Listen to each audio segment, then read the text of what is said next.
Finally, there was some agreement about council tax today. Holyrood spoke and in doing so said that there was an urgent need for changes to local taxation. It was all because of a Labour Party debate on local income tax, which was at times rather frosty. In the end, it was a Green Party amendment which carried the day.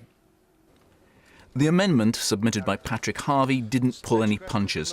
It said that the existing system of local government taxation is discredited, bureaucratic and unpopular. It went on to call for an urgent need for substantial changes to the system of local taxation, and was passed by 65 votes to 61 with no abstentions, which amounts to only the second time that Holyrood has stated this position in the current Parliament. But don't expect an end to the council tax system anytime soon. Effectively, the amendment more or less calls for only further discussions on what should replace the council tax. But as we've seen in the last few months, there doesn't seem to be any clear idea about what that should be. Well, let's go back to Green MSP Patrick Harvie. Now, we know the Parliament wants change, but we don't know what change the Parliament wants. We're not really much further forward, are we? I think we're further forward than we would have been if the Labour motion had passed unamended.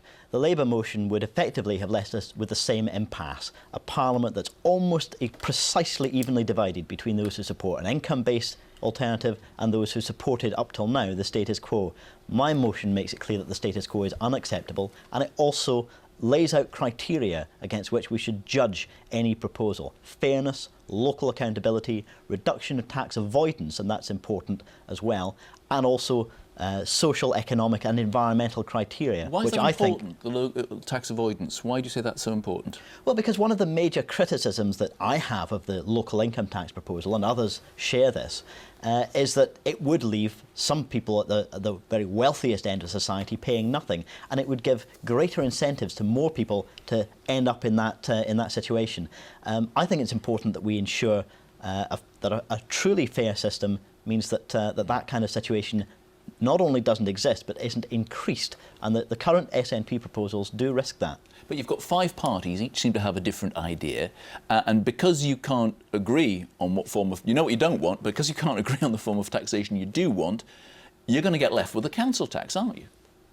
I don't think so. We've made it clear. How's it going to move forward? Well, what's wrong in the way you've summed that up there is you said that there are 5 parties, each with a different idea. The problem is that the Labour Party in particular and the Conservative Party have not said what their idea is. They've talked about little tweaks at the edges, but nothing substantial in the way of reform.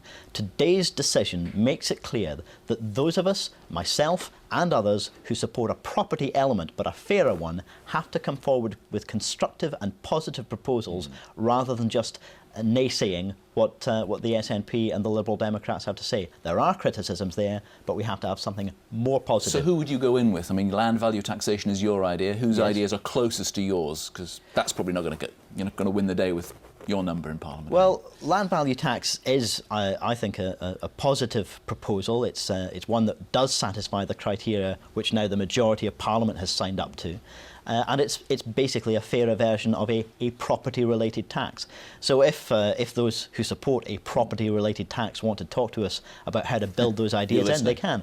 But if the other side want to talk to us about that, that's possible as well.